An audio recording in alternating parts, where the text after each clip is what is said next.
We're very fortunate here at CGI 2011 to be talking with Nike again, as we have in the past, this time from London. Ben Gallagher. Hi, How nice are to you? meet you. Very well. How are you? I am doing just great because we're excited with what we've seen, especially from Nike and the Girl Effect and the Girl Hub. Tell us what you do.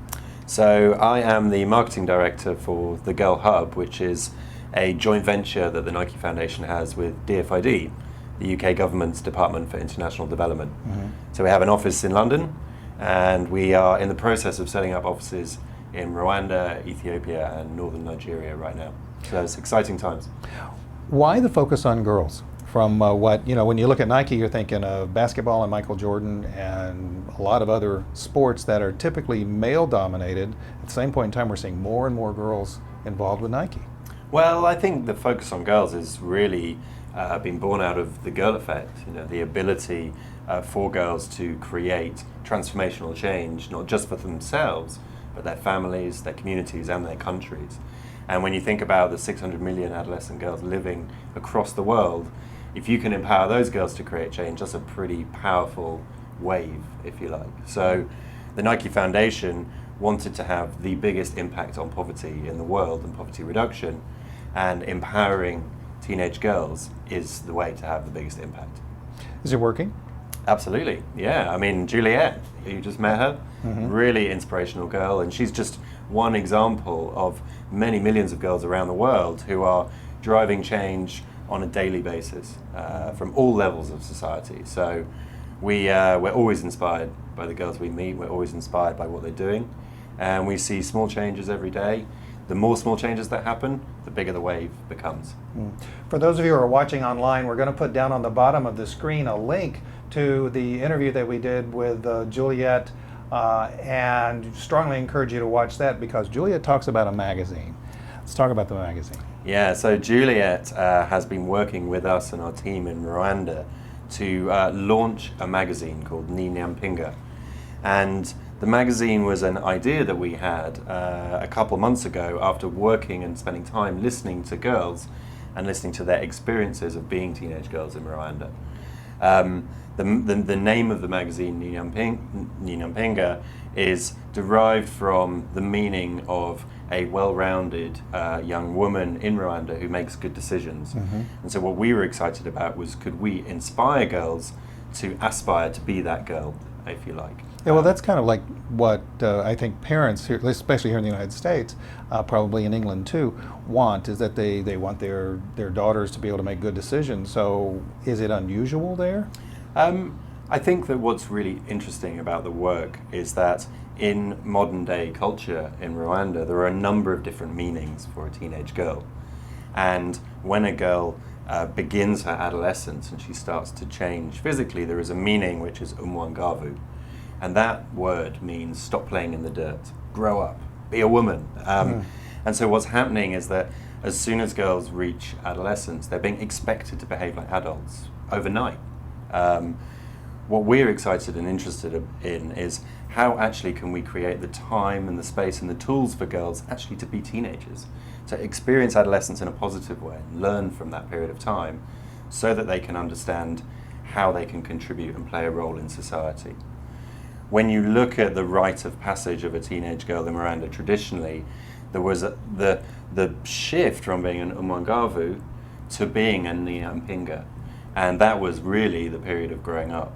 In modern day culture, Ni Nyampinga is very rarely used. So parents, teachers, adults only refer to teenage girls as umwangavu, which is a derogatory, it's not inspiring, and girls don't like it. So what we would like is that society starts to see girls in Rwanda as Ni Nyampinga, not as umwangavu. So how are you going to choose what goes in the magazine? To be honest, the girls are deciding. So we're working with girls all over the country to contribute. We're running workshops all the time. We have a fantastic editor, Phoebe, who's a young Rwandan girl. She's worked in a couple of different countries around the world, and she's back in Rwanda. And so what we want to do is make sure that the magazine is about life. So it should reflect what's going on in the country, what's cool, what's not, what's fashionable, what's not. And the way that we're going to know that is by talking to girls and having them really decide what they want to read about and share. Let's get like specific and practical. It's a magazine, so it's likely to have a print piece. Yep. Is it also going to be an online version too? We are going to look at an online version. At the moment, the internet connection for teenage girls is very low in Rwanda, so we're going to be exploring mobile as a future option. But to start off with, it's going to be a paper magazine distributed once every 2 months, and it's all about sharing. So the idea is if you receive a magazine, you share it with 10 of your friends. And so there's games and activities for that. At the same time, there's going to be a radio station as well. And the radio station is going to be entirely girl-run. The girls are going to be out there interviewing, meeting people, making the programs, and that's going to be broadcast every week. Our hope is that the magazine is primarily for girls, but the rest of the family will enjoy the experience as well. But the radio show is absolutely something for the family. It's a family listening moment, if you like.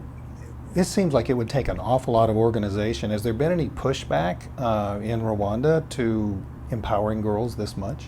No, absolutely not. The government of Rwanda and His Excellency, the President, is very supportive of the work we're doing through the Girl Hub and the Nike Foundation. What we've been really excited about is that parents are excited for what we can create for girls. And what we try to do all the time is keep talking to people, sharing the content, making sure that it's appropriate, making sure that people feel that it's local and authentic and relevant, and that it doesn't feel like it's created somewhere else in the world and imported into Rwanda. So we've had really good advice, really helpful advice, but so far we haven't had any pushback, which is really exciting. Let's look down the road 5 years. Are you going to try to expand this to other countries? We are looking at the other countries that we're working in, and what we're really interested in is how can we create media platforms that connect with girls, that inspire girls and equally inspire society. It may not be that it's a magazine in every country. It may be that in northern Nigeria we do another idea, which is a media platform, but relevant for northern Nigeria. So, as you know, every country has its challenges, its different nuances, and what we want to create is content and platforms that are suitable for those countries specifically. We're going to provide a link to the Girl Effect video, which Nike created. It is an amazing, just really, really good video. And I want to ask you a question about that video itself. What's been the reaction that you've seen to that video? You know what's so fascinating about that video is when you show it to somebody, the one thing they say is, "I get it." Right, I get it. It's so obvious now. And I think it's been so powerful because it takes a very complicated situation, makes it incredibly simple, and it's a very powerful argument. I love the fact that it's optimistic, it's positive, it's about the future and what can be done and what girls can do. And we all know that there's a lot of challenges in this world, but the only way that we can solve them is by being optimistic and thinking about how to approach it in a positive way. And that's what the video does. So, and no matter where we show it, we always get a lot of excitement, a lot of energy, which is it's really exciting and inspiring. All right, now let's look, you Ben, 10 years down the road. You're looking back, how'd you do? You know what? I think I'm going to have to ask girls and see what they say. I hope that the work that we're doing really energizes girls and catalyzes girls and gives them the tools to create the change. So I have to say, if we succeed, hopefully I won't have a job. With that, that'll be the last word. Thank you very much. Cool. Thanks. Cheers.